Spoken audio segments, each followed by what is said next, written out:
ओम दिव्य ज्ञानदत्ताय नमः. श्री स्वामी समर्थ. स्वामी भक्तांनो, स्वामींचे असेच प्रेमळ आणि मनमोहक संदेश आपल्यापर्यंत पोहोचावे यासाठी आपल्या चॅनलला आत्ताच सबस्क्राईब करा आणि बेल आयकॉन ऑन करा. धन्यवाद. स्वामी भक्तांनो, आयुष्यात स्वामी आले, त्यांच्याशी नाते जुळले, सेवेची संगत लाभली, मनाची भीती कमी झाली, जीवनात सार्थक झाले आणि कितीतरी चांगले सेवेकरी आपल्याला मिळाले. अध्यात्म काय असते थोडे थोडे समजू लागले. मन स्वामी नामात रंगू लागले आणि जीवनाचा प्रवास आनंदात सुरू झाला.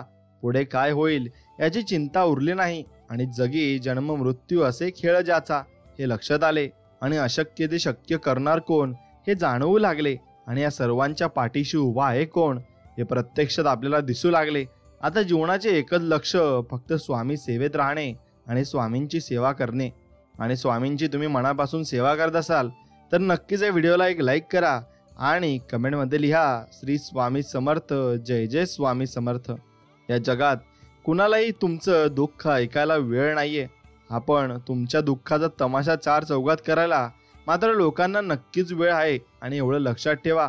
आणि ते त्यांच्यासाठी लोकांकडे वेळ असतो आणि म्हणून लोकांवर तुम्ही कधी विश्वास ठेवू नये आणि कधी त्यांच्या विश्वासाच्या पात्र तुम्ही स्वतःला बनवलं नाही पाहिजे. एवढंच तुम्ही ध्येय आपल्या मनात साठवून ठेवा. बघा, तुम्हाला भरपूर काही गोष्टी कळल्या जातील आणि भरपूर काही गोष्टी तुमच्या लक्षातही येतील. भावनेने मनाला जिंकता येते, प्रेमाने रागाला जिंकता येते, आत्मविश्वासाने अपमानाला जिंकता येते, धीराने अपयशाला जिंकता येते, तर माणुसकीने माणसाला नक्कीच जिंकता येत असते.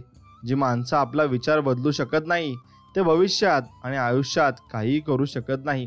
वाया घालवलेला वेळ आपलं भविष्य बिघडवत असतं, म्हणून वेळ कधी वाया घालवू नका. चलबिचल करणाऱ्या शेळीपेक्षा शांत राहणारा वाघ केव्हाही चांगला असतो आणि आपल्या वयापेक्षा आपले विचार कोणत्या वयातील आहेत हे महत्त्वाचे असते. आणि जीवनात कितीही वाईट प्रसंग येऊ द्या, चांगलं वागणं कधी सोडू नका. विजय हा नेहमी सत्याचाच होतो आणि शेवटपर्यंत सत्य आपल्या सोबत असतं. एकत्र आलं की सुरुवात होते, सोबत राहिलं की प्रगती होत असते आणि एकत्र काम केलं की लवकर यश मिळत असते.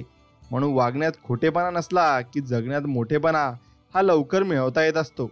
म्हणून दगडाला शेंदूर लावून त्याचा देव करता येईल, मात्र माणसाला कोणता रंग लावावा म्हणजे त्याचा माणूस करता येईल हे आपल्याला कळलं पाहिजे. आणि ज्या व्यक्तीजवळ समाधान, सहनशीलता आणि संयम असतो तो व्यक्ती आयुष्यात काहीही करू शकतो. प्रत्येक प्रश्नाचे सर्वात चांगले उत्तर म्हणजे शांत राहणे आणि सर्वांचे शांत राहून उत्तर देणे आहे. कधीच कुणाला बेकाम समजू नये, कारण बंद घड्याळ सुद्धा दिवसातून 2 वेळा बरोबर उत्तर दाखवत असते.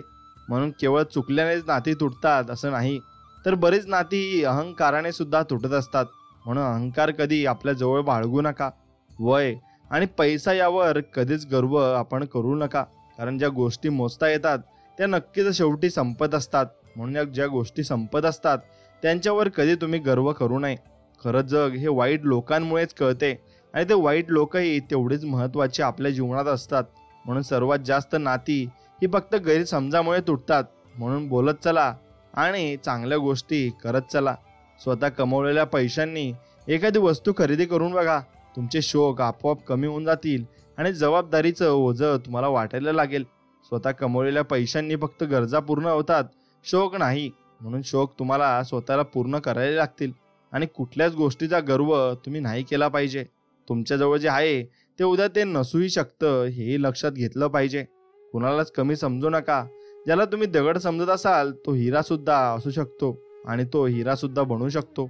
जी लोक सरळ मनात उतरतात त्यांना सांभाळून ठेवा आणि जी मनातून उतरतात त्यांच्यापासून नक्कीच तुम्ही सावध राहायला शिका, कारण अशी लोक तुमच्या भविष्यासाठी खूप घातक असतात आणि ती लोक तुम्हाला भरपूर काही डावपेच करणारे असतात. आणि लोक आपल्याला कॉपी करायला लागले की समजावं तुम्ही यशस्वी झालात आणि तुम्ही आता पुढील वाटचालीसाठी तुम्हाला भरपूर काही गोष्टी मिळवायच्या असतील. मित्रांनो, नातं तेव्हाच तोडा जेव्हा समोरच्याला सुद्धा ते नको असेल, नाहीतर नातं तोडून काही फायदा नसतो. प्रत्येक गोष्ट आपल्याला हवी तशी मिळत नसते, म्हणून सुख न शोधता समाधान आपण शोधलं पाहिजे. आयुष्य खूप आनंदात जाईल. इतरांसाठी वेळ नसेल एवढं व्यस्त राहू नका आणि कुणी गृहीत धरेल एवढे स्वस्त सुद्धा कधीच तुम्ही आयुष्यात होऊ नका. अशा लोकांना शोधा जे तुमच्या सोबत वेळ घालवण्यासाठी नेहमी उत्सुक असतात. मी आहे ना, नको काळजी करू असं म्हणणारी एक तरी व्यक्ती तुमच्या आयुष्यात असावी लागते. म्हणून विश्वास आणि आशीर्वाद डोळ्यांनी दिसत नाही, मात्र अशक्य गोष्टीलाही ते शक्य करत असतात, एवढे मात्र निश्चित. म्हणून आयुष्यात वेळेला महत्त्व द्या आणि तुम्हाला महत्त्व नाही तिथं चुकूनही वेळ देऊ नका, एवढं लक्षात ठेवा. कडू असणं आणि ही कडुलिंबाची चूक नाही, तर चूक तर आपल्या जीवीची आहे, जिला फक्त गोडच आवडते. आणि मग स्तुती ऐकायची असेल तर संकटांना हरवावंच लागेल. आणि संकटांना जर हरवलं तर आपल्याला भरपूर काही गोष्टी अशा मिळतील ज्या आपण भरपूर काही आयुष्यात मिळू शकलो नव्हतो आणि त्या आपल्याला आता मिळावे लागतील. काहीतरी चांगलं करण्यासाठी वाईट परिस्थितीतून जावंच लागतं आणि हे दिवस सगळ्यांना बघावेच लागतात. अनेक वेळा आलेले अपयश हे एका यशाने संपून जात असते. म्हणून यश तुम्हाला एक दिवशी मिळणारच आहेत. त्यासाठी तुम्ही फक्त संयम सोडू नका आणि प्रयत्न करणं सोडू नका, ते चालूच ठेवा.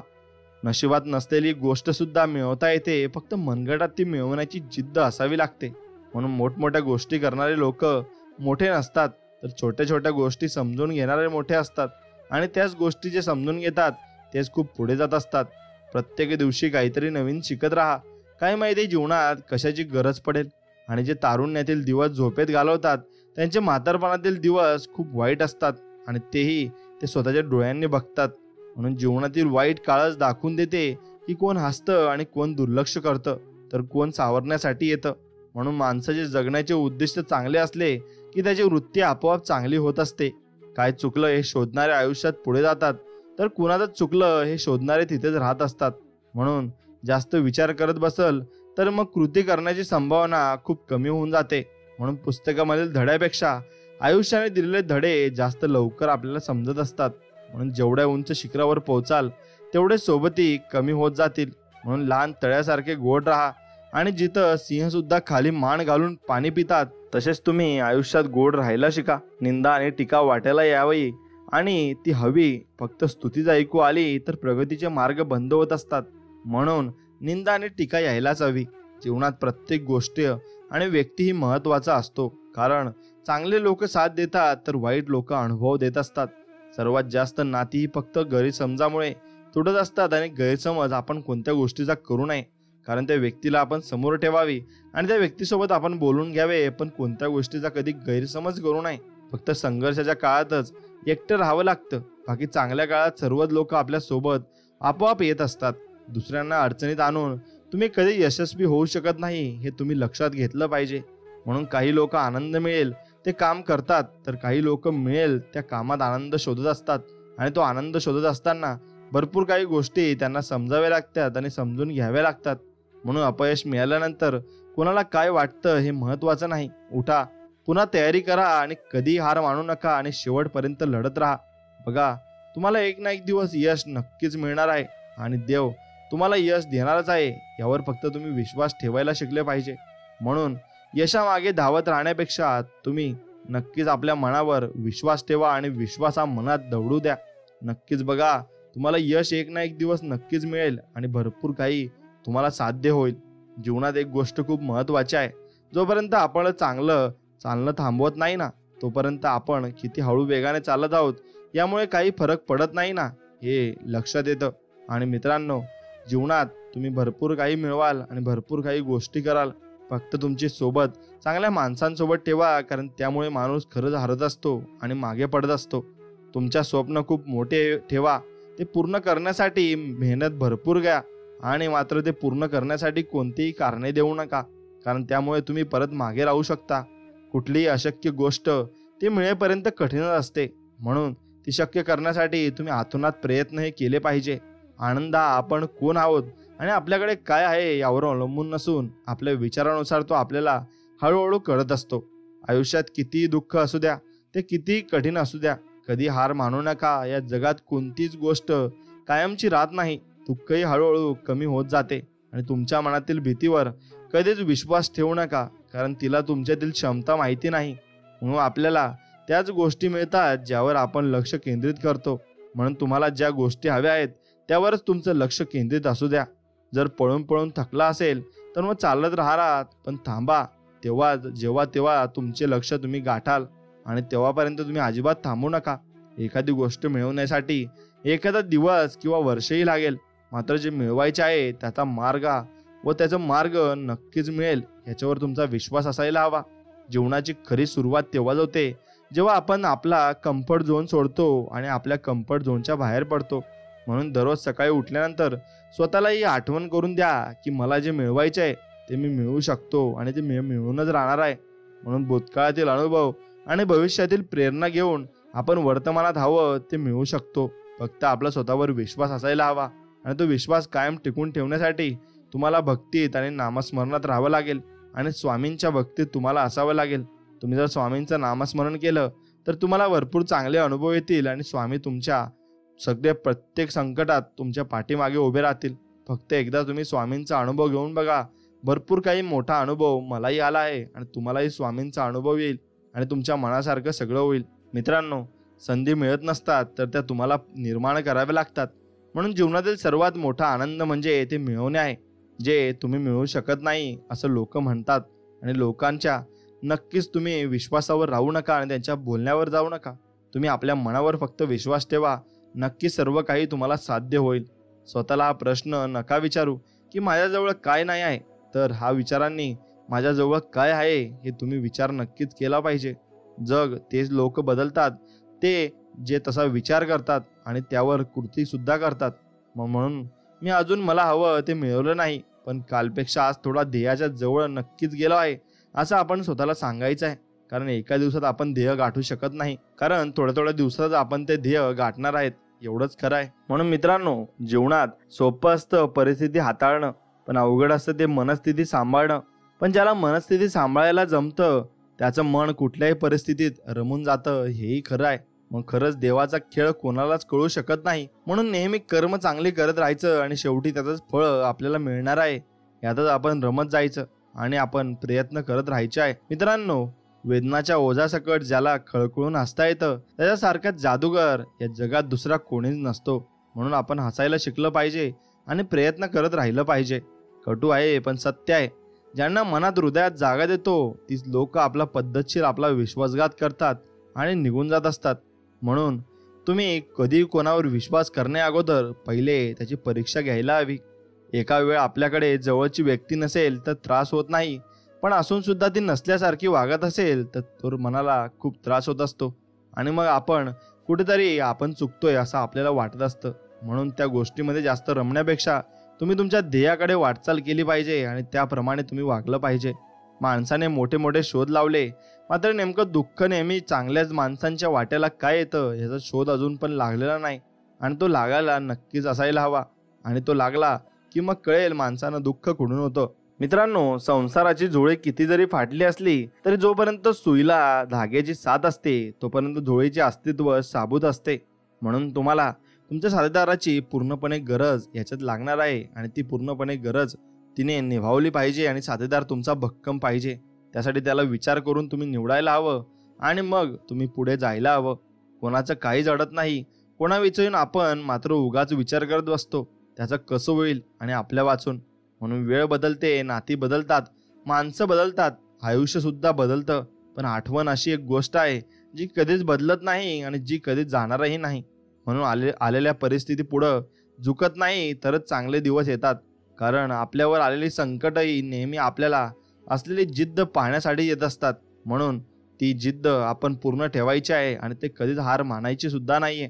तुम्हाला चुकीचं ठरवायला सगळेच पुढे येतील, पण तुम्हाला साथ द्यायला कधीच कोणी पुढे येणार नाही. हेच आजकालच्या युगातील सगळ्यात मोठं कटू सत्य आहे आणि तेच लोक करत आहेत. म्हणून तुम्हाला जो साथ देईल तोच खरा तुमचा मित्र आणि तोच खरा तुमचा माणूस असं समजायला तुम्ही हरकत नसते. कोणासाठी कितीही करा, शेवटी समोरून एकच वाक्य येते, उपकार नाही केलेत हे करून. म्हणून कुणासाठी करण्या अगोदर तुम्ही विचार करून नक्कीच करायला पाहिजे. कटू आहे पण सत्य आहे. दुसऱ्याला चुकीचं ठरवण्यासाठी आणि नाव ठेवण्यासाठी लोक जीवाचा खूप आटापिटा करतात आणि मग त्या व्यक्तीचं चुकीचं होत असताना ते खूप मजा लुटत असतात.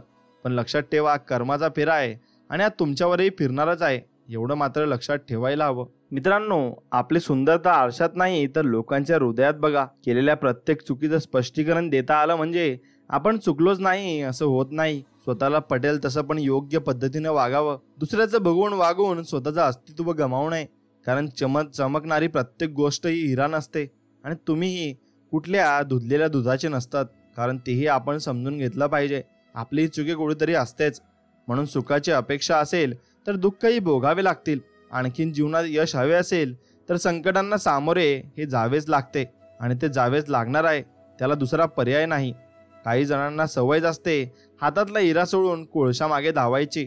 मग ते लोक पुढे जाऊन फसत असतात आणि त्यांना भरपूर काही मोठा पस्तावा येत असतो. समजूतदारपणा आणि शांतता हे वयावर नाही तर आयुष्यात आलेल्या अनुभवांवर अवलंबून असतात. म्हणून संघर्ष चालू आहे आणि चालूच राहील. नशिबाशी, वेळेशी, लोकांशी आणि स्वतःशी. आणि लढाईत हारायचं नाहीये आणि पुढं चालत राहायचंय. सोडून जाणारी प्रत्येक वेळ बापाची आठवण करून देत असते आणि आपण त्यात ते सगळं काही आपल्याला जे आपल्यावर ओझं येत असतं त्यावर त्यांची आठवण आपल्याला होत असते. म्हणून वेळेनुसार आपण नक्कीच बदललं पाहिजे आणि आपण सर्व कामगिरी हातात घेतली पाहिजे. माणसातील नाती पूर्णतः निस्वार्थ कधीच नसतात. हे आपण लक्षात ठेवलं की अपेक्षा भंगांचे दुःख वाट्यालाच आपल्या येत नाही. आजकाल तुमच्याजवळ असणारा पैसा पाहून लोक ठरवतात तुम्हाला किती किंमत द्यायची आणि किती नाही. म्हणून आपण सगळ्यांशी चांगले वागतो हे आपले संस्कार असतात. पण आपण चांगले वागूनही काही जण वाईट वागतात हे त्यांच्यावर झालेले संस्कार नक्कीच असतात. कमी नसतं समजायचं कधी कुणाला आणि मजाही दाखवायचा नसतो. म्हणून जेवढा जास्त आपण मजा करू आणि माज दाखवू, कारण शांतता दिसणारा माणूस सुद्धा तुम्हाला धूळ चाटू शकतो बरं का. एवढं तुम्ही निश्चितच लक्षात ठेवलं पाहिजे. घरात झालेला पसारा आवरायला वेळ लागत नाही, पण मनाचा पसारा आवरायला कित्येक दिवस आणि महिने वर्ष लागतात. कधी कधी तर तो आवरतही येत नाही. मग ती फक्त घालमेल असते. मित्रांनो, चुका व्हायच्या आत सांगणारे कमी असतात आणि चुका करायला देऊन हसणारे ढिगभर असतात. म्हणून कोणालाही हक्काने रागवताना 10 वेळा विचार करा, कारण लोक बोललेलं जास्त आणि जीव लावलेला कमी लक्षात ठेवतात. म्हणून शत्रूपेक्षा अधिक घातक असतं ते म्हणजे चुकीच्या दिशेनं भरकटणारं मन. आणि लाख चुका करून पण मला समजून घेतलाय माझ्या स्वामींनी. आम्हा भक्तांना योग्य मार्ग दाखवणारे आमचे गुरु आहेत ते म्हणजे स्वामी समर्थ. आणि ते प्रत्येक परिस्थितीमध्ये आम्हाला समजून घेतात आणि आम्हाला योग्य मार्ग दाखवत असतात. स्वामी म्हणतात, थोडं स्वतःसाठी जग. खूप झालं सगळ्यांचा विचार करून, आता फक्त तुझा विचार कर आणि पुढे जात राहा. म्हणून आयुष्यात उजेड आला की अंधारात मदत करणाऱ्यांचा विसर आपल्याला पडत असतो. तो विसर कधी पडू देऊ नये आणि त्या लोकांची साथही आपल्याला द्यायची असते. प्रत्येक जण कोणाच्या तरी गोष्टीत नक्कीच चुकीत असतो आणि तो चुकला की मग त्याला ती गोष्ट कळत असते. मग तो चूक मान्य करण्यावर त्याची वेळ असते आणि त्याने जर मान्य केली तर त्याला देव सर्व काही देतो. पण मान्यच करायला तयार नसेल तर त्याचा तो गर्व होऊन जातो आणि त्याच्या गर्वानिशी तो खाली पडत असतो. आयुष्यात एखादी गोष्ट करायची असेल तर मेहनत घ्यायची तयारी, ध्यास आणि इच्छाशक्ती आपल्या जवळ पाहिजे आणि ती असली की मग सर्व काही आपल्याला मिळू शकते. स्वामी म्हणतात, स्वतःला सिद्ध करण्यात वेळ घालवू नका, कारण तर त्या गोष्टी सुधारून जास्त चांगल्या बनवा. नक्कीच तुम्ही आपोआप सिद्ध होऊन जाल. मित्रांनो, वेळ आणि व्यक्ती निघून गेल्यावर झालेली जाणीव व्यर्थ असते आणि ती जाणीव करूनही काही फायदा नसतो. मीठ भाकर खाऊन झोपावं, पण कधीच कुणापुढे हात पसरू नये, कारण लोक जेवढं देतात त्यापेक्षा कितीतरी पटीने जास्त ते ऐकवत असतात. तू जे स्वप्न पाहत आहेस ते प्रत्यक्षात नक्कीच येणार आहेस आणि तथास्तु असा आशीर्वाद स्वामींनी आपल्याला दिला आहे आणि असाच आशीर्वाद स्वामींचा आपल्या पाठीमागे आहे. मग आशीर्वाद तुमच्या पाठीमागे असेल तर तुम्ही नक्कीच पुढे जाल. म्हणून हा जो आशीर्वाद तुम्ही आठवा आणि पुढे जात राहा. कधीच तुम्ही असं आत्मविश्वास गमावू नका आणि मागे हटू नका. स्वामींच्या दारात प्रत्येकाला न्याय असतो. आपण जर एखाद्याची गोड बोलून फसगत करत असाल तर असे समजू नका की काही होत नाही, त्याच्यापेक्षा दुप्पट तुमच्याकडून परतफेड करून घेतली जाते. एवढं मात्र नक्की लक्षात ठेवा. मित्रांनो, भित्री माणसे मरण्यापूर्वी अनेकदा मरतात, पण शूर माणसे एकदाच जन्मतात आणि एकदाच मरत असतात. समुद्रात कितीही मोठे वादळ आले ना तरी समुद्र आपली शांतता कधी सोडत नाही. त्याप्रमाणे तुम्ही तुमचा संयम सोडू नका. वेळ तुमची आहे. हवं त्याला सोनं बनवा किंवा स्वप्न बघत झोपेत व्यर्थ करा, हे तुम्हाला तुमचं ठरवायचं आहे. जीवनात अडचणी त्यांनाच येतात जे जबाबदारी स्वीकारायला तयार असतात आणि जबाबदारी स्वीकारणारे कधी हारत नसतात आणि हार मानत नसतात. एकतर जिंकतात किंवा मग शिकतात. सोडलेल्या 2 हातांपेक्षा जोडलेल्या 2 हातांमध्ये खूप सामर्थ्य असते. म्हणून परिस्थिती हाताबाहेर जात असेल तर हात जोडून बघा, मनस्थिती बदलेल व परिस्थितीही बदलेल. दुर्लक्ष करायला शिकलं की टेन्शन तुमचं आपोआप कमी व्हायला सुरू होतं आणि ज्याची यशाची व्याख्या पक्की असते त्याची पावलं सदैव अपयशाच्या 3 पावलं पुढेच असतात आणि तो पुढे चालत असतो आणि यशाच्या मागे तो धावत असतो. एकटेपणा हाच आपल्या ध्येयाकडे खेचत असतो आणि मग हा एकटेपणाच आपण बरोबर काही मिळवू शकतो. म्हणून तुम्हाला वाईट अनुभव आला म्हणून लगेच स्वप्नांचा पाठलाग करणं सोडू नका. तुम्हाला जिंकण्यासाठी जन्माला आला आहात. वाईट दिवसांना जिंकू देऊ नका आणि चांगल्या दिवसांना तुम्ही नक्कीच जिंकवा. सोबत किती लोक असू द्या, शेवटी संघर्ष तुम्हालाच करावा लागतो. म्हणून अडचणीत माघार घेऊ नका आणि स्वतःला भक्कम बनवा आणि पुढे चालत राहा. तुम्ही किती हुशार असाल, पण तुम्हाला माणसांची कसं वागायचं हे जर माहिती नसेल तर तुम्हाला हुशारीचा तो काहीच फायदा नसतो. खिशात पैसा नसल्यावर काळं कुत्रं सुद्धा आपल्याला विचारत नाही. हातात जॉब नसल्यावर घरचे पण फुकट चारत नाही.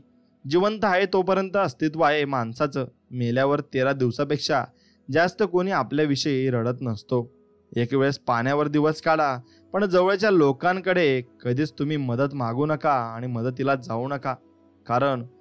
कारण ते कारणाशिवाय काही देणार नाही आणि दिलं तर ऐकवल्याशिवाय ते राहणार अजिबात नाही. म्हणून विजय शांततेत मिळवायचा आणि लोकांना कायम वाटतं राहिलं पाहिजे आपण हारतोय असं, पण तो विजय हा नेहमी आपलाच असतो आणि तो मिळवत आपल्याला राहायचा असतो. म्हणून सोबत किती लोक असू द्या, शेवटी संघर्ष आपल्यालाच करावा लागतो आणि तो करायला आपण ठाम राहायला शिकलं पाहिजे. वेळेनुसार मार्ग आणि मार्गानुसार रूळ बदलावे लागतात आणि ते नाही बदलले तर आपण चुकीच्या मार्गावर सुद्धा जाऊ शकतो हे आपल्या लक्षात आलं पाहिजे. जेव्हा यश मिळवणं श्वास घेण्या इतकंच गरजेचं होईल तेव्हा तुमची यशस्वी होऊ शकता आणि ते तुम्ही जे पाहिजे ते तुम्हाला बनवू शकता. आयुष्यात जर तुम्हाला श्रीमंत व्हायचंय ते रिस्क घ्या. दृढ व्हायचंय तर संकटांना सामोरे जा. विश्वास जिंकायचा आहे तर आधी विश्वास ठेवायला शिका. ज्ञान हवंय तर पुस्तके वाचा. शांतता हवी आहे तर नक्कीच ध्यानधारणा करा. पुढे जायचंय तर नक्कीच कृती करा आणि टॅलेंटेड व्हायचंय तर नक्कीच स्मार्ट वर्क करा. आणि काहीतरी हवंय त्यासाठी किंमत तरी मोजावीच तुम्हाला लागणार आहे आणि ती तुम्ही मोजा आणि भरपूर काही शिका. जर तुम्हाला वेगवान चालायचे असेल तर एकटाच चाला, पण तर तुम्हाला यशाकडे पलीकडे जायचं असेल तर सर्वांसोबत घेऊन चला आणि भरपूर काही तुम्ही मिळवू शकाल. पहिले ते आपल्याकडे लक्ष देणार नाहीत, मग ते तुमच्यावर असतील, मग तुमच्याशी वाद घालतील आणि मग तुम्ही जिंकाल तर ते तुमच्या सोबत येतील. उठा, जागे व्हा आणि उद्दिष्ट साध्य होईपर्यंत थांबू नका आणि कुठेही तुम्ही अडथळू नका. यशाचा मनसोक्त आनंद घेण्यासाठी अपयश आणि कठीण परिस्थिती यांची अत्यंत गरज आपल्याला आहे आणि ती गरज आपल्याला लागणार आहे. म्हणून यशाबद्दलची माझी निष्ठा कणखर असेल तर मला अपयशामुळे कधीच नैराश्य येणार नाही आणि कुठे मिळणारही नाही. स्वतःच्या क्षमतेवर कोणतेही कार्य करा, दुसऱ्यावर अवलंबून राहू नका आणि दुसऱ्यावर जर अवलंबून राहिले तर तो पडला तर तुम्ही नक्कीच पडणार आहात. कोणी कितीही चढवण्याचा प्रयत्न केला तरी संयम राखणे हे शौर्याचे लक्षण आहे आणि ते संयम आपण नक्कीच राखला पाहिजे. दीड शहाण्यांपुढे बुद्धीला घासण्यापेक्षा अडाणीपणाचे सोंग घेऊन गप्प बसलेलं केव्हाही चांगलं असतं. म्हणून गप्प राहायला शिका. जेवढं एकट्याने संघर्ष कराल ना तेवढंच ताकदवान राहाल आणि अजिबात कोणाच्या भरोशावर तुम्ही बसणार नाही. स्वतःची धाड स्वतःच तयार करा आणि व्हा आणि स्वतःच्या जोरावर तुमचं अस्तित्व तुम्ही उभं करा. सुरुवात छोटी करा पण ध्येय मोठे ठेवा. सगळ्यात आधी महत्त्वाची कामे तुम्ही नक्कीच केली पाहिजे. कोणतेही काम करण्यावर पूर्ण लक्ष केंद्रित करा आणि अक्षरशः झपाटून जा आणि यश तुमच्याकडे नक्कीच येणार आहे. या दिशेने चालत राहा. काही संकटेही बाजूने जाणारी असतात, उगाच ती स्वतः ओढून घ्यायची नसतात. म्हणून लक्षात घ्या, काही संकटे तुम्हाला काहीच करणार नाही, पण तुम्ही त्यांना फक्त घाबरत असता.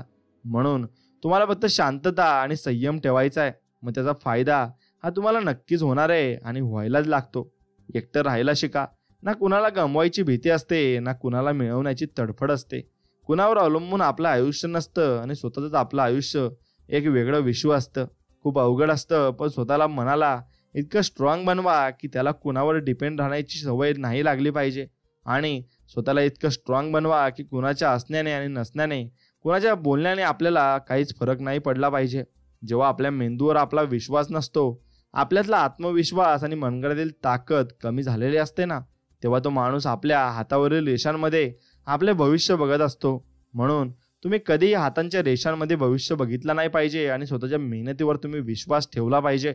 जे होणार आहे ते होईलच, पण तुम्ही प्रयत्न करायला विसरू नका. आपण तसेच घडत जातो जसे आपले विचार आहेत. म्हणून त्यामुळे आपण काय विचार करतो याकडे कायम तुम्ही लक्ष दिले पाहिजे. मोठं व्हायचंय आणि यशस्वी व्हायचंय तर अपमान नक्कीच गिळायला शिका. उद्या मोठे व्हाल ना, तेव्हा हीच अपमान करणारी माणसं जी असतील ना आणि लोक जी असतील ना, स्वतःचा मान वाढवल्या तुमची ओळख सांगतील आणि तुमचं नाव सांगतील. स्वतःची वाट स्वतःच बनवा, कारण इथे लोक वाट दाखवायला नाही तर वाट लावायला बसले आहेत. क्षमतेपेक्षा जास्त धावाल की दम लागतो, आणि मग क्षमतेपेक्षा जास्त धावायला पण दमच लागतो. म्हणून तो दम तुमच्याजवळ असलाच पाहिजे. आयुष्यातल्या छोट्या छोट्या गोष्टीत समाधान मानून हसायला शिका आणि मनसोक्त हसा आणि समाधानी राहा. जीवनावर प्रेम करणारी व्यक्ती ही नेहमीच विषप्रयोग टाळते.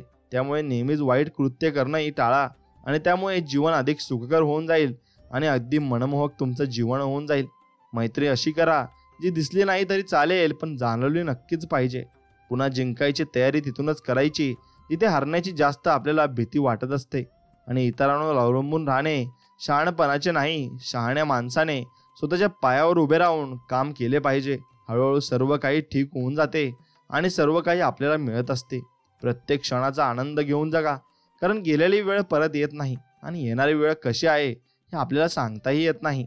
जीवनात सगळं काही मिळवा, परंतु अहंकार मिळवू नका, कारण त्याचा शेवटी नाशच होणार आहे हे निश्चित आहे. प्रयत्न नेहमी गुपचूप करावेत, कारण लोकांना तुमच्या परीक्षेपेक्षा रिझल्ट पाहण्यात जास्त इंटरेस्ट असतो. म्हणून त्यांना फक्त तुम्ही त्याचा रिझल्ट दाखवा, आणि ते प्रयत्न तुम्ही जे करताय ते कधीच दाखवू नका आणि प्रयत्न करत राहा. आयुष्यात कितीही दुःख असू द्या, ते कितीही कठीण असू द्या, कधी हार मानू नका. या जगात कोणतीही गोष्ट कायमची राहत नाही. दुःखही हळूहळू कमी होत जाते आणि शेवटी ते सगळं काही मिटवून टाकतात. केवळ चुकल्यानेच नाती तुटतात असं नसतं, तर बरीच नाती अहंकाराने सुद्धा तुटत असतात. म्हणून अहंकार कधी बाळगू नका. जे लोक नशिबावर विश्वास ठेवतात ती लोक भित्री असतात, आणि जे स्वतःचं भविष्य स्वतः घडवतात तेच खरे कणखर असतात. आणि हेही तुम्ही शिकायला पाहिजे. मित्रांनो, ज्या व्यक्तीजवळ समाधान, सहनशीलता आणि संयम असतो ना, तो व्यक्ती आयुष्यात काहीही करू शकतो आणि कुठल्याही थरावर जाऊ शकतो. जेव्हा आयुष्य हसवेल तेव्हा समजा चांगल्या कर्माचे फळ आहे, आणि जेव्हा आयुष्य रडवेल ना, तेव्हा समजा चांगले कर्म करण्याची आपल्यावर वेळ आलेली आहे आणि ते कर्म आपल्याला नक्कीच आता करायचे आहेत. मित्रांनो, जीवनातील 6 कठोर सत्य आहेत, ते तुम्ही जाणून घेतले पाहिजे. धीर धरा आणि काळजी करू नका, कारण कोणती गोष्ट कायमची राहत नाही. आपल्यातील घमंड मिटवून टाका, कारण याने तुम्ही कधीच यशस्वी होणार नाहीत. आपले दुःख लपवा, कारण त्याची कोणीही पर्वा करत नाही. एकटे राहायला सुद्धा शिका, कारण प्रत्येकजण तुमच्या सोबत कायमचा राहणार नाहीये. आणि प्रायव्हेट राहा, कारण प्रत्येकाला तुमचं चांगलं झालेलं बघवत नाही. आपल्या वेळेची कदर करा, कारण ती वेळ परत कधी येणार नाही, हेही तितकंच खरं आहे. संयम हा खूप कडवट असतो, पण त्याचं फळ फार गोड असतं. म्हणून संयम राहायला शिका, आणि संयमी राहिलात तर भरपूर काही मिळवाल. तुमच्या स्वप्नावर मेहनत घ्या, मग आयुष्य बदलायला वेळ कधीच लागत नसतो. जीवनात कुणी किती तिरस्कार केला तरी चांगुलपणा आपला सोडू नये, कारण चुलीतील निघणारा धूर भिंत का आणि भांड काळं करू शकतो, पण आकाशातलं काळे करण्याचं सामर्थ्य त्या धुरात नसतं. तुमचे कितीही वय असेल किंवा अनेक संधी हातातून गेलेल्या असतील, तरी तुम्ही पुन्हा सुरुवात नक्कीच करू शकता. कोणतेही स्वप्न नवसाने पूर्ण होत नाही, त्यासाठी मेहनतीचा प्रचंड डोंगर आपल्याला उचलावा लागत असतो, आणि तो डोंगर उचलून आपण सर्व काही साध्य करू शकतो. तुम्ही आयुष्यात काय कमावले याच्यावर कधी गर्व करू नका, कारण बुद्धिबळाचा खेळ संपला की सगळे मोहरे आणि राजा एकाच डब्यात ठेवले जातात. नेहमी तयारीत राहा. हवामान आणि माणसं कधी बदलतील सांगता येत नाही. जिद्द पण अशी ठेवा की नशिबात नसलेल्या आणि नसलेल्या सर्व गोष्टी सुद्धा तुम्हाला मिळवता आल्या पाहिजे. आणि पुन्हा जिंकायची तयारी तिथूनच करायची जिथे हरण्याची जास्त भीती वाटते, आणि त्याच गोष्टीत जिंकल्याने खूप मजा येत असते.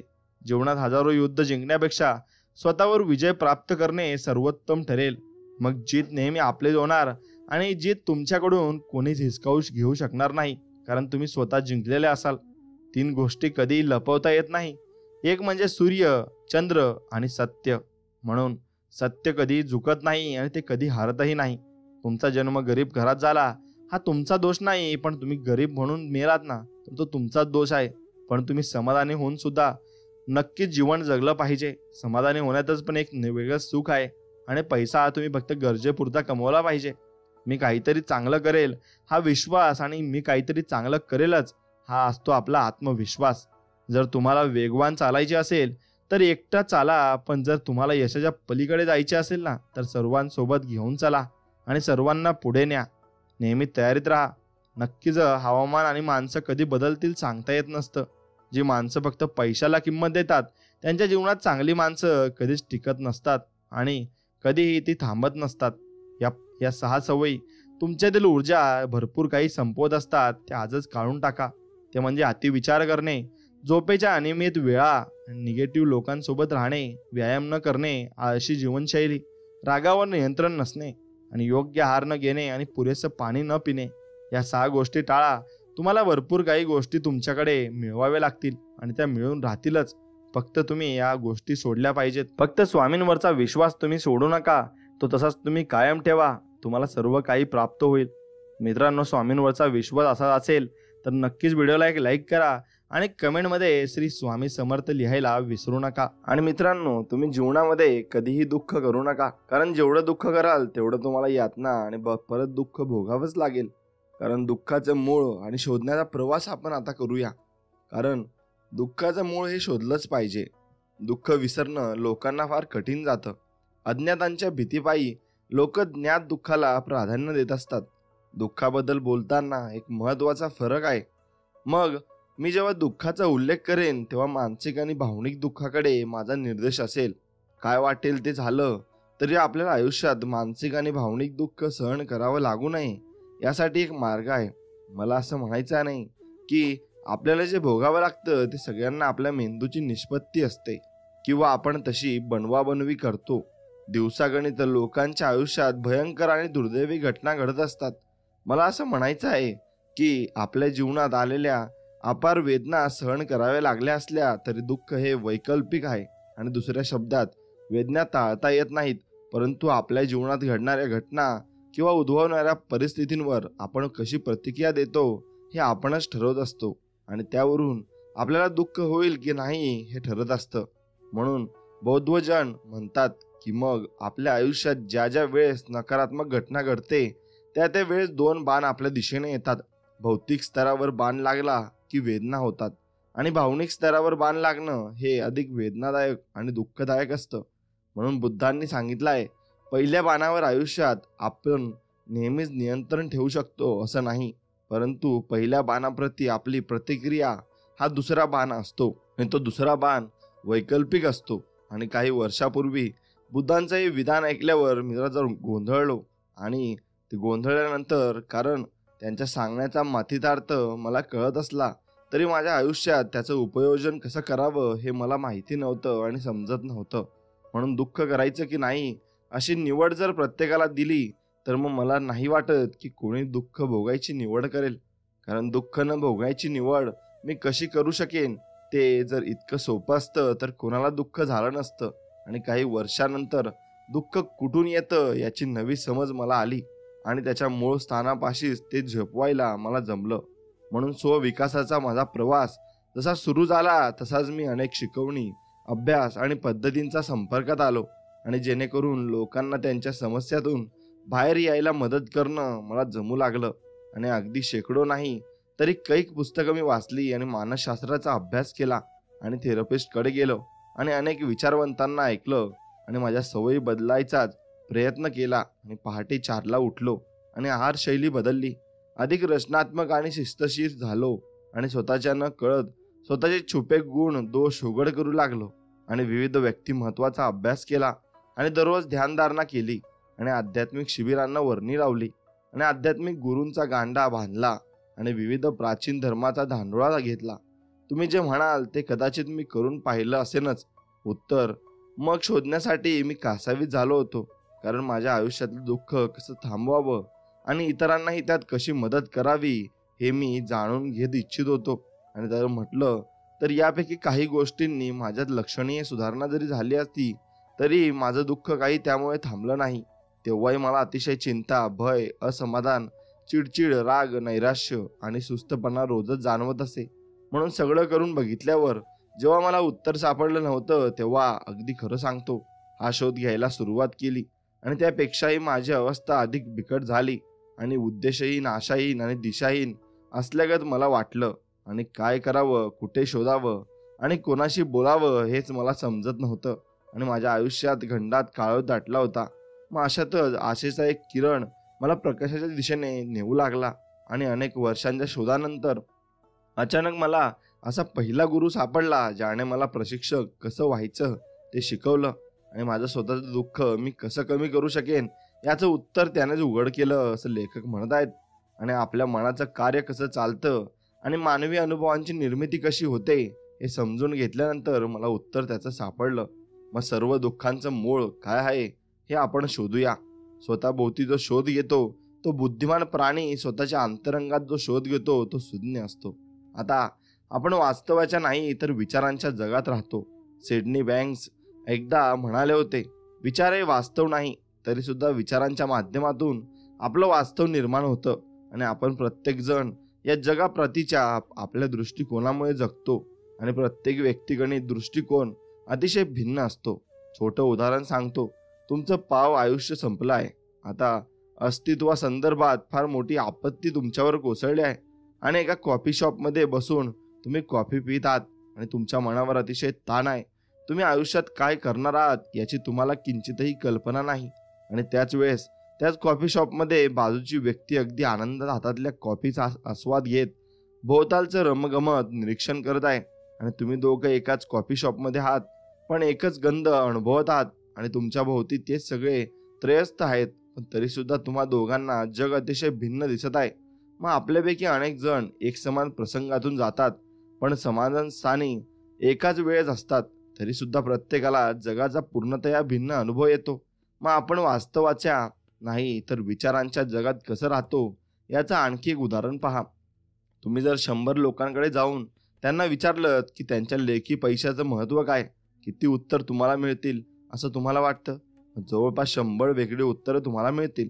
मग तांत्रिकदृष्ट्या पहिला तर पैसा सारखाच आहे, पण प्रत्येक व्यक्तिगणित त्याचा अर्थ वेगळा आहे. पैसा हा सवड, स्वातंत्र्य, संधी, सुरक्षितता, मनशांती असू शकतो. तसंच पैसा म्हणजे दुष्टपणा, हाव आणि गुन्हे करण्याचं कारणही असू शकतो. पण त्याच्या योग्यतेत मी आत्ता शिरणार आहे. आणि कुठलंही उत्तर चूक किंवा बरोबर नाही, पण तो वेगळ्या प्रकरणाचा विषय नक्कीच आहे. याचं संकल्पनेचं आणखी एक उदाहरण पहा. 100 वेगळ्या लोकांचं सर्वेक्षण करून प्रत्येकाला विचारा की आपल्या सद्य राष्ट्रपतीबद्दल त्यांना काय वाटतं आणि किती वेगळी उत्तरं ते मिळतील असं तुम्हाला वाटतं. मग हे सगळे एकाच व्यक्तीबद्दल बोलत असले तरी प्रत्येकाच्या जगाकडे पाहण्याचा दृष्टिकोन आणि विचार वेगळे असल्यामुळे आपल्याला 100 वेगळी उत्तरं मिळतील. एखाद्या घटनेला आपण जो अर्थ देतो त्यावर आपल्याला त्याबद्दल कोणता भाव वाटतो हे निश्चित होतं. आणि तो अर्थ किंवा विचार ही एक चाळणी असून तिच्याकडून आपण आयुष्याकडे पाहतो. आणि म्हणूनच प्रत्यक्ष वास्तव नाही तर वास्तवाच्या आपल्या झालेल्या बोधायोगे आपण जगतो. आणि घडलेल्या घटनेला अर्थ, विचार किंवा उकल नाही, ती घडली एवढंच वास्तव आहे. आणि एखाद्या घटनेला आपण जो अर्थ किंवा विचार बहाल करतो तो आपला असतो आणि यातून वास्तवाचा आपल्यापुरता बोध निर्माण होतो. आणि अशा रीतीने आपला जीवनानुभव हा आतून बाहेर निर्माण होत असतो. मग आपल्या जीवनात घडणाऱ्या घटना महत्त्वाच्या नसून आपण त्यांचा अर्थ कसा लावतो हे महत्त्वाचं आहे.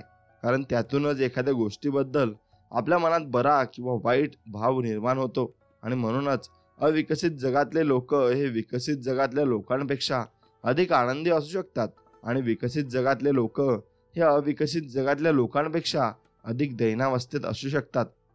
म्हणून बाह्य घटनांतून आपले भाव निर्माण होत नसून त्या घटनांबद्दल आपण स्वतः करत असलेल्या विचारातून ते निर्माण होतात. आणि म्हणूनच आपण विचार करतो तसाच भाव आपल्यातून वाटू शकतो. समजा असं गृहीत धरूया की तुम्हाला तुमच्या कामाचा अतिशय तिरस्कार वाटतो आणि त्या पायी तुम्हाला प्रचंड ताणतणाव, चिंता आणि नैराश्य जाणवतं. म्हणून तुम्हाला कार्यालयाच्या इमारतीत साधा पाय ठेवल्याने सुद्धा तुम्हाला यातना होतात आणि कामाचा विचार करूनही तुमचा संताप होतो. आणि जर कुटुंबाबरोबर सोफ्यावर बसून एकत्रित टीव्ही वरचा कार्यक्रम पाहत असताना कामाच्या विचाराने तुम्ही कदाचित धुमसत असाल, म्हणून तुमच्या व्यतिरिक्त घरातले सगळे मात्र कार्यक्रमाचा आनंद घेत असतील. मग त्या क्षणी तुमच्यापेक्षा तुमच्या कुटुंबातल्या प्रत्येकाचा अनुभव वेगळा आहे. म्हणून घटना मात्र एकच आहे. कामाचा निव्वळ वेळ विचार करण्याचे वास्तवाचं वेगळ्या प्रकारे आकलन निर्माण झालं. तसं पाहिलं तर तुम्ही प्रत्यक्षात कामावर गेलेले नसता, पण त्याचा ताण मात्र असतो. म्हणून बाह्य घटनांमुळे आपल्याला आतमध्ये भाव जाणवतात. हे जर सत्य असतं तर आपल्या घरातल्या बैठकीच्या खोलीत कुटुंबियांबरोबर बसून टीव्हीवर विनोदी कार्यक्रम बघत असताना प्रत्येक वेळेस तुम्ही आनंदात असायला हवं होतं, पण तसं होत नाही. आता तुम्ही म्हणाल की कामासारख्या बाह्य घटनेमुळे तुम्हाला असा ताण आणि चिंता जाणवते आहे. यावर मी तुम्हाला एक प्रश्न विचारतो. आपण जर असलेल्या कामाबद्दल प्रत्येक व्यक्तीला अगदी असाच भाव जाणवतो, हे पूर्ण सत्य आहे का? म्हणून दोन वेगळ्या व्यक्ती अगदी एकच काम करत असल्या तरी दोघांचाही त्या कामावरचा अनुभव पूर्णपणे वेगळा असू शकतो. आणि एखाद्यासाठी तो अमोघ अनुभव असेल, त्याची स्वप्नपूर्ती असेल, तर दुसऱ्यासाठी ते दुःस्वप्न असेल. आणि काम करणं म्हणजे त्याला नरक यातना वाटत असतील. त्या दोन व्यक्तीमध्ये एकमेव फरक म्हणजे ते त्यांच्या कामाचा विचार करतात अर्थात आणि करतात कसा करतात त्यावरूनच त्यांना कामाबद्दल सरतेशेवटी काय वाटतं हे निश्चित होतं. म्हणून तुम्हाला तुमच्या कामाचा तिरस्कार आहे या मूळ गृहीतकाकडे परत जाऊया आणि त्याचा नुसता विचार मनात आला तरी तुम्हाला किती ताणतणाव, चिंता आणि नैराश्य जाणवतं ते आठवा. म्हणून पुढील दिलेल्या प्रश्नांचं उत्तर देऊन आपण चटकन एक विचार प्रयोग करूया. तुम्हाला तुमच्या कामाचा तिरस्कार वाटतो हा विचार नसता तर तुम्ही कोण झाला असता? म्हणून तुमच्या मनात नेमकं काय येतं हे जाणून घेण्यासाठी मिनिटभर स्वस्थ बसा आणि ते उत्तर मिळेपर्यंत हलू नका. तुम्ही जर अति विचार केला नाहीत आणि तुमच्या अंतरंगातून उत्तराला खरंच वर येऊ दिलं ना, मग तर त्या विचाराशिवाय तुम्हाला बहुतेक करून आनंदी, शांत आणि मुक्त आणि तरट नक्कीच वाटेल. आणि एखादी विशिष्ट घटना किंवा वस्तूबद्दल नेहमीप्रमाणे विचार केला नाही तर आपला त्या प्रतीचा अनुभव पूर्णपणे वेगळा असतो आणि ठरतो. म्हणून अशा प्रकारे आपण वास्तव्याच्या नाही तर विचाराच्या जगात वावरतो आणि वास्तवाचं आपलं आकलन आतून बाहेर निर्माण होतं. म्हणून आपल्याच विचारांची ती निष्पत्ती असते आणि नव्याने लक्षात घेऊन तुम्ही मानवाच्या मानसिक दुःखाच्या कारखान्यापर्यंत पोहोचले आहात. म्हणून आपला स्वतःचा विचार हेच आपल्या दुःखाचं मूळ आहे. आणि नक्कीच शेकडोतीत फेकण्यापूर्वी जरा हे ऐका. आणि मी असं म्हणत नाही की हे सारं सत्य नसून केवळ तुमचा कल्पना विस्तार आहे. म्हणून वास्तवाचं आपलं आकलन हे खरोखरच सत्य आहे आणि आपण जो विचार करू तेच भाव आपल्याला जाणवतील आणि आपले भाव सत्य असतात हे नाकारता येणारच नाही. मात्र आपलं वास्तव कसं निर्माण होतं हे जोवर आपण पाहणार नाही तोवर आपला विचार आपल्याला अतर्क्य आणि बदल न करण्यासारखा वाटेल. आणि आपण जो विचार करतो तोच भाव आपल्याला जाणवतो हे जर समजलं तर विचार बदलून भाव बदलता येतात आणि हेही आपण जाणून घेऊ शकतो. अशा प्रकारे अनुभव हे आपल्यालाच नक्कीच विचारातून येतात आणि हे जाणून आपण ते बदलू नक्की शकतो. म्हणून हे जर खरं असेल तर काहीतरी वेगळं आणि क्षणार्थ आपलं जीवन रूपांतरित करणाऱ्या कशापासून तरी विचारहीन असण्याच्या स्थितीपासून आपण केवळ एका विचाराने दूर आहोत. म्हणून थोडक्यात ज्या क्षणी आपण विचार करणं थांबवतो त्या क्षणी आपल्या आनंदाला सुरुवात होते. आणि एक तरुण भिक्षू आणि रिकामी नाव, विचार हेच आपल्या दुःखाचं मूळ आहे या संदर्भातील एक नक्कीच कथा आहे, ती तुम्ही ऐका. फार वर्षापूर्वीची गोष्ट आहे. एक तरुण झेन भिक्षू एका छोट्याशा मठात राहत होता आणि लहानशा तलावाच्या बाजूला एका जंगलात हा मठ होता. आणि त्या मठात काही वरिष्ठ भिक्षू होते आणि बरेच नवागत होते आणि त्यांना अद्यापी भरपूर शिकायचं होतं. त्यांच्यावर मठाच्या अनेक जबाबदाऱ्या होत्या आणि अनेक महत्त्वाचं म्हणजे त्या प्रत्येकाला रोज खाली बसून डोळे मिटून अनेक तास शांततेत ध्यानधारणा करावी लागत असे. म्हणून प्रत्येक ध्यानांतराच्या नंतर नेहमी ते किती प्रगती झाली याचा अहवाल त्यांना त्यांच्या मार्गदर्शकाला द्यावा लागे. मग आपल्या तरुण भिक्षूला मात्र दैनंदिन ध्यानधारणेत लक्ष केंद्रित करणं फार कठीण जात होतं आणि त्यांची अनेक कारणं होती आणि त्यापायी तो त्रस्त झाला होता. आणि त्या तरुण भिक्षूने आपल्या प्रगतीबद्दल, खरं म्हणजे प्रगती न होण्याबद्दल आपल्या मार्गदर्शकाला जेव्हा अहवाल दिला तेव्हा त्या ज्येष्ठ भिक्षूने या तरुण भिक्षूला साधासा प्रश्न विचारला, तुला नेमका कशाने संताप येतो आहे असं वाटतं? तर या प्रश्नात एक शिकवण दडलेली होती. तरुण भिक्षू म्हणाला, मी ध्यानधारणा करतो आहे हे ठाऊक असूनही कोणीतरी मला विचलित करतं या गोष्टीचा मला राग येतो आणि जरा समजूतदारपणे नाही का वागता येत यांना. मग मी पुन्हा डोळे बंद करून मन एकाग्र करायचा प्रयत्न करतो. तितक्यात एखादी मांजर किंवा तत्सम प्राणी माझ्या बाजूने जातो आणि पुन्हा माझं लक्ष विचलित होतं. मग एव्हाना वारं जरी वाहू लागलं, झाडांच्या फांद्या जरी हलू लागल्या तरी मला राग येऊ लागतो. आणि एक कमी म्हणून मी की काय पक्षी चिवचिवाट करू लागला या इथे कुठलीही शांतता सापडणे कठीणच आहे. हे ऐकून त्या ज्येष्ठ भिक्षूने आपल्या शिष्याला म्हटलं, आलं लक्षात, प्रत्येक वेळेस अडथळा आला की तू अधिकाधिक रागवतोयस. ध्यानधारणा ज्यासाठी करायची त्याच्या नेमकं उलट घडत आहे. म्हणून लोक किंवा प्राणी किंवा भोवतालच्या इतर बाबी तुला तुझ्या कार्यात विचलित करत असताना त्यावर राग न धरण्याचा मार्ग तुला शोधावा लागेल. आणि अशा प्रकारे मार्गदर्शकाची सल्ला मसलत झाल्यानंतर तो तरुण भिक्षू मठातून बाहेर पडला आणि एका शांत जागी बसून ध्यानधारणा करावी असं त्यानं ठरवलं. मग तलावाच्या काठालगतच त्याला तशी जागा सापडली आणि आपली चटई तिथे टाकून तो बसला आणि ध्यानधारणेला सुरुवात केली. आणि अचानक पक्ष्यांचा थवा पाण्यावर उतरला आणि त्याच्या पंखांच्या फडफडण्याने त्याच्या ध्यानधारणेत व्यत्यय आला. तो आवाज ऐकताच नेमकं काय घडलं हे पाहायला भिक्षूने डोळे उघडले. तसं पाहिलं तर मठापेक्षा तलावाचा काठ अधिक शांत होता. तरी सुद्धा भिक्षूची शांती भंग करणाऱ्या बाबी तिथेही होत्याच. मग त्याला पुन्हा राग आला आणि जी शांतता तो शोधत होता ती जरी गवसली नाही तरी तो पुन्हा पुन्हा तलावाच्या काठी बसू लागला. आणि अचानक एका छोट्याशा वळणावर त्याला एक नाव बांधलेली दिसली आणि त्याच्या मनात एक मस्त कल्पना आली. या नावेत बसून तलावाच्या मध्यावर जावं आणि तिथे ध्यानधारणा करावी आणि तलावाच्या मध्यावर मला विचलित करणारं कोणीच नसेल. मनातल्या विचारानुसार नाव वल्लवत तो तलावाच्या मध्यभागी गेला आणि तिथे ध्यानधारणा करू लागला. आणि त्याच्या अपेक्षेनुसार तलावाच्या मध्यभागी त्याला कोणीच विचलित केलं नाही. तो दिवसभर ध्यानधारणा करू शकला आणि संध्याकाळ होताच तो मठात परत आला आणि पुढचे 2 दिवस त्याचा हाच कार्यक्रम सुरू राहिला. तर ते शेवटी ध्यानधारणेसाठी अचूक स्थान सापडल्याने तो उत्तेजित झाला आणि मग त्याला रागही आला नव्हता. शांतपणे तो ध्यानधारणेचा सराव करू शकत होता. तिसऱ्या दिवशी नावेत बसून तो तलावाच्या मध्यभागी पोहोचला. त्याने ध्यानाला सुरुवात केली आणि काही मिनिटांनी त्याला पाण्याचा लपलप असा आवाज आला आणि त्याची नाव डगमगल्यासारखं त्याला जाणवलं. आणि तलावाच्या मध्यभागी कोणीतरी किंवा काहीतरी त्याला विचलित करत असल्यापायी तो अस्वस्थ झाला होता आणि त्याची सुरुवात झाली. त्याने डोळे उघडले तेव्हा त्याच्याच दिशेने थेट येणारी दुसरी एक नाव त्याला दिसली आणि तो ओरडून म्हणाला, तुझी नाव दुसरीकडे ने, अन्यथा तू माझ्या नावेवर आदळशील. परंतु ती नाव त्याच्या दिशेने येतच राहिली आणि आता ती अवघ्या काही फुटांवर होती. तरुण भिक्षूने पुन्हा ओरडून सूचना दिली तरी सुद्धा ती नाव तशीच पुढे येत राहिली. शेवटी ती धाडकन भिक्षूच्या नावेवर आपटली. आता मात्र भिक्षूचा संताप झाला. तो किंचाळला, कोण रे तू? या अथांग तलावाच्या मध्यभागी असलेल्या माझ्या नावेला का ठोकर दिलीस? समोरून काहीले उत्तर आलं नाही. भिक्षूचा पारा फारच चढला आणि त्या दुसऱ्या नावेत कोण आहे हे पाहायला तो उभा राहिला. तर काय आश्चर्य, त्या दुसऱ्या नावेत कोणीही नव्हतं आणि कदाचित वाऱ्यामुळे ती नाव पुढे येऊन याच्या नावावर आपटली असावी. आणि त्या भिक्षूचा राग ओसरू लागला.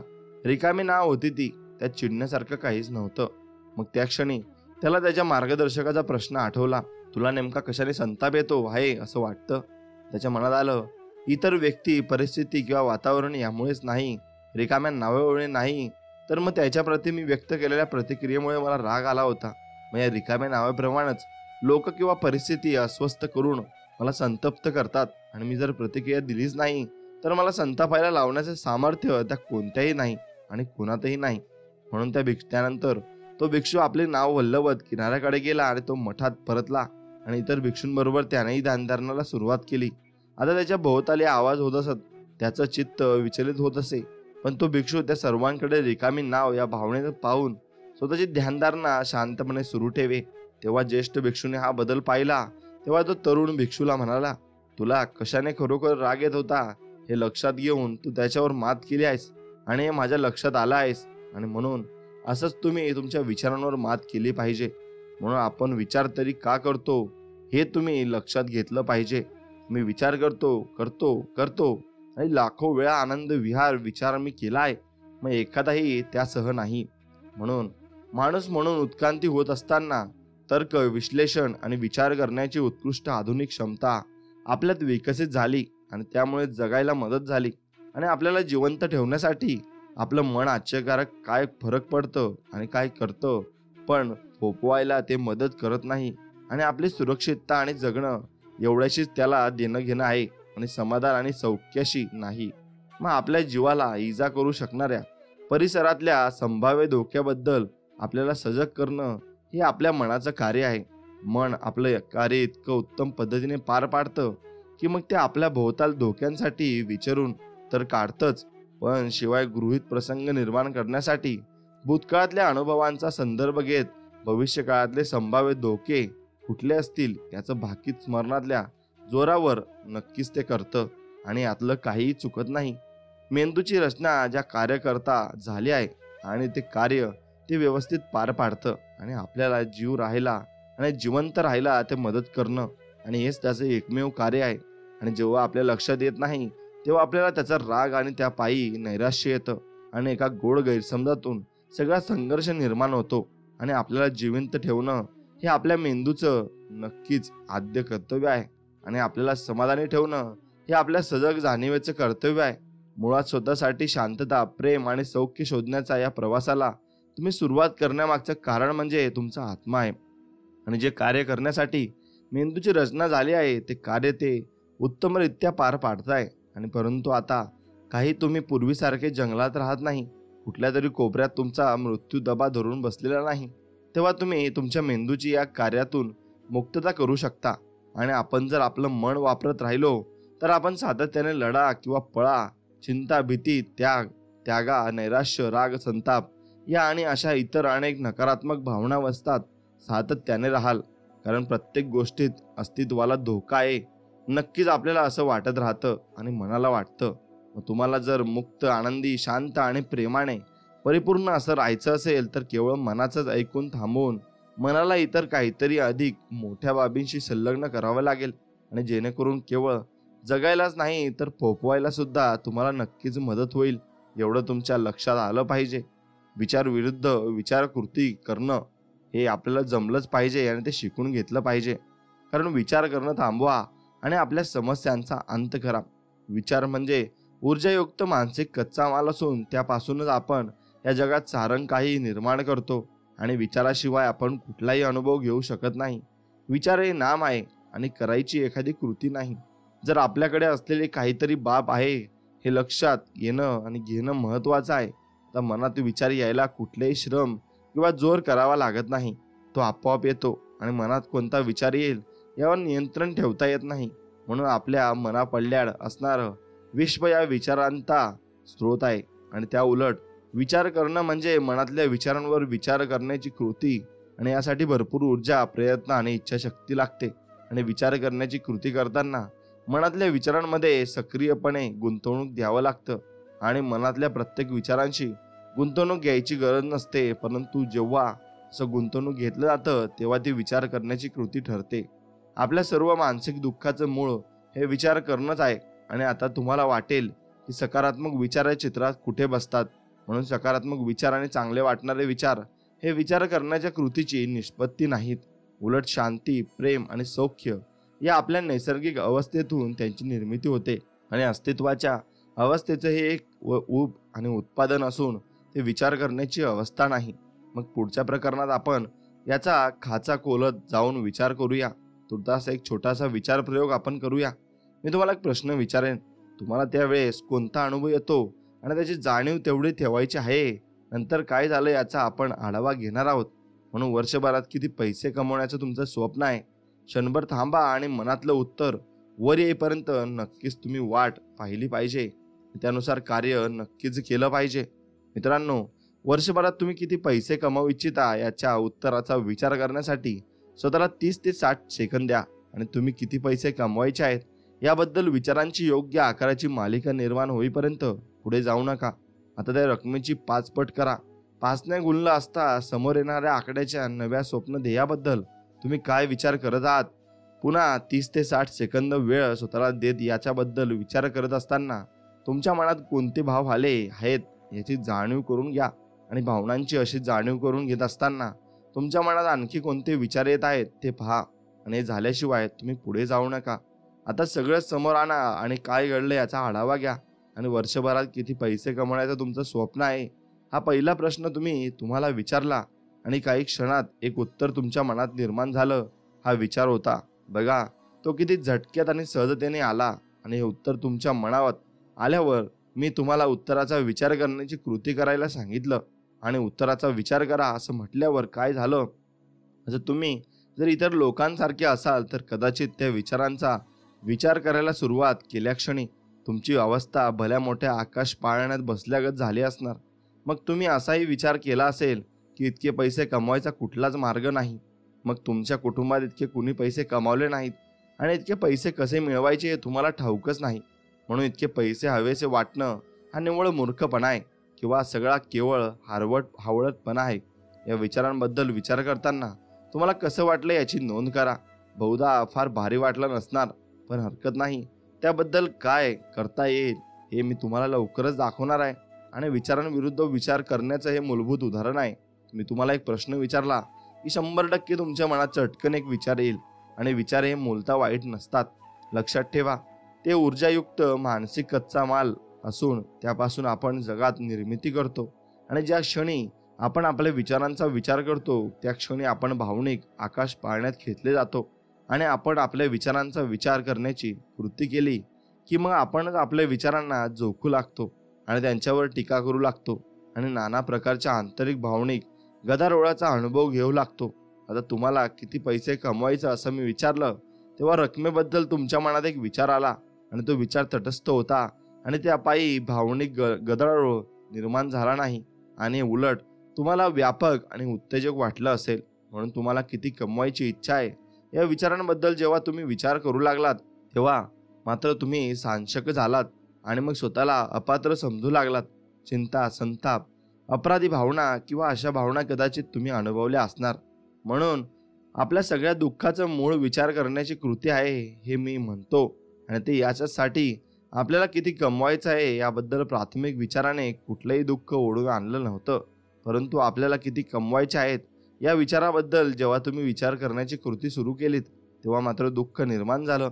आणि आपल्या मूल्यांचा विचार करण्याची किंवा त्यांना जोखण्याची गरज नाही आणि त्यातून काहीही भलं होत नाही. आणि विचार करणारे आपल्याला मदत होईल असा विचार कदाचित आपण करतो, पण खरं तर त्यातून आपल्या मनात केवळ नकारात्मक आणि नकोशा भावना निर्माण होतात. आणि तसंच आपण ती गोष्ट का करू शकत नाही किंवा आपल्याला ती हवीशी का वाटायला नको याची कारणं आपण शोधून काढतो. मग तुम्हाला किती कमवायचंय हे मी जेव्हा पहिल्यांदा विचारलं त्या क्षणी तुमच्या मनात जो विचार आला तोच जेवढा उपयुक्त आणि मदत करणारा होता. त्यानंतर झालेले विचार करण्याची कृती विनाशक आणि मदत न करणारी नक्कीच होती. म्हणून विचार निर्मिती करतात तर विचार करतो विनाश करतो. आणि जर विचार करणं विनाश करतो तर कारण ज्या क्षणी आपण विचारांचा विचार करण्याची कृती करतो त्या क्षणी आपण आपले मर्यादित विश्वास, जोखणं, टीका, आज्ञावल्या आणि मनोधारणा त्या विचारांवर लादतो. आणि ती गोष्ट आपण का करू शकत नाही आणि आपण ती का करायला नको या संदर्भात अगणित कारणांचा विचार करण्याची कृती करू लागतो. आणि विचार करण्याची कृती केली नाही तर आपल्याला काय निर्माण करायचंय याबद्दलचा पहिल्या विचारात सर्व नकारात्मक आज्ञावली आणि जोखण्याच्या तावडीतून आपण सोडवू शकतो. म्हणजे रक्कम तुम्हाला कमवायची आहे त्याचे कार्य मार्ग कोणते असं मी तुम्हाला विचारलं आणि उत्तर द्यायला तुम्ही पुरेसे वेळ घेतलात तर मग ते घडवून आणण्याचे वेगवेगळे मार्ग तुमच्या मनात डोकावू लागल्याचा तुमच्या लक्षात येईल. आणि निर्मितीचे विचार आहेत. मूळतः विचार हे अमर्यादित, व्यापक आणि सकारात्मक विचार ऊर्जा असलेले असतात. आणि तुम्हाला जेव्हा सकारात्मक भावना जाणवतात, तरल आणि सचेत वाटू लागतात तेव्हा दिव्यत्वाकडून तुम्हाला विचार प्राप्त झाल्याचं तुमच्या लक्षात येईल. आणि ज्या क्षणी पैसे कमवण्याच्या मार्गाच्या विचारांबद्दल तुम्ही विचार करण्याची कृती सुरू करता त्या क्षणी तुम्हाला ताबडतोब जड असल्यागत, मर्यादा पडल्यागत, सीमा असल्यागत जाणवू लागतं. आणि अनेक नकारात्मक भावना तुमच्यावर कडाडून हल्ला करतात. आणि असं होताच तर लक्षात येतं की तुम्ही विचार करण्याची कृती करता. आणि मी माझे भाव अंतर्गत रडार म्हणून वापरतो. आणि त्या योगे मला कळलं की मी वैश्विक विचार थेट आत्मसात करत आहे की माझ्या मनात माझ्या विचारांवर विचार करण्याची कृती होत आहे. आणि तुम्ही कोणता विचार करण्याची कृती करत आहात हा भाव तुम्हाला जाणवेल तेव्हा भाव आणि भावना या आंतरप्रेरणेचा भाग असून मी फार विचार करतो आहे की नाही हे मला त्यातून समजतं. आणि माझ्या मनात जर अमाप नकारात्मक भावना असतील तर मी अति विचार करत आहे हे माझ्या लक्षात येईल. आणि निसर्गात आपली रचना यशासाठी कशी झाली आहे हे आणखी उदाहरण एक आहे. आणि एक लक्षात घ्या, विचार विरुद्ध विचार करणं याची तुलना करणारा नक्कीच तुम्हाला तक्ता मी दिला आहे तसं नक्कीच तुमच्या मनात त्यापैकी काय आहे हे तुम्हाला त्यावरून शोधता येईल. जसं विचार विरुद्ध विचार करणं तसं मग घटक कोणता आहे तर स्रोत हे वजन आहे. मग तरल विचार असतात आणि विचार करण्याची कृती ही जड होऊन जाते. आणि ऊर्जा असते घटक, मग विचार करण्याची व्यापक असतं आणि विचार करण्याची कृती ही प्रतिबंधक होऊन जाते. मग असे विचार विरुद्ध विचार आपण करू शकतो आणि त्याचे आपण सॉल्युशन घेऊ शकतो आणि जीवनामध्ये भरपूर प्रश्न आपण सोडवू शकतो आणि आपलं जीवन अगदी सफल आपण करू शकतो. एवढं तुम्ही लक्षात घेतलं पाहिजे. आणि जीवन सफल करण्यापूर्वी तुम्हाला स्वामींविषयी विचार करावाच लागेल, कारण स्वामी हे आपले सर्व काही आहेत आणि स्वामी समर्थांशिवाय आपलं दुसरं कोणी नाही, हाच विचार तुमच्या डोक्यात फिरला पाहिजे. तरच तुम्ही त्यामुळे उन्नती करू शकता आणि भरपूर काही पुढे जाऊ शकता. आणि स्वामींविषयी आपल्याला कोणीच नाही आणि स्वामींशिवाय आपल्याला कोणी असूही शकत नाही, हा विचार तुम्ही केला पाहिजे. कारण स्वामीच आपल्याला भरपूर काही देतात आणि भरपूर काही आपल्यासाठी करतात आणि तेच आपले सर्व कर्ते आहेत आणि सर्व पुरवित आहेत, हेच आपल्या मनात राहिलं पाहिजे, एवढं मात्र निश्चित. म्हणून मित्रांनो, स्वामी हे आपले सर्व काही आहेत असे समजून तुम्ही जीवन जगले पाहिजे आणि स्वामींचे नामस्मरण तुम्ही नक्कीच केले पाहिजे. जीवनात तुम्ही खूप पुढे जाल आणि खूप प्रगती नक्कीच कराल. मित्रांनो, व्हिडिओ जर मनापासून आवडला असेल तर नक्कीच व्हिडिओला एक लाईक करा आणि चॅनलला नक्कीच सबस्क्राईब करा आणि बेल नोटिफिकेशन नक्कीच दाबा. चला तर मग भेटूया नवीन एक व्हिडिओमध्ये. तोपर्यंत जय श्रीराम, श्री स्वामी समर्थ, जय जय स्वामी समर्थ. धन्यवाद.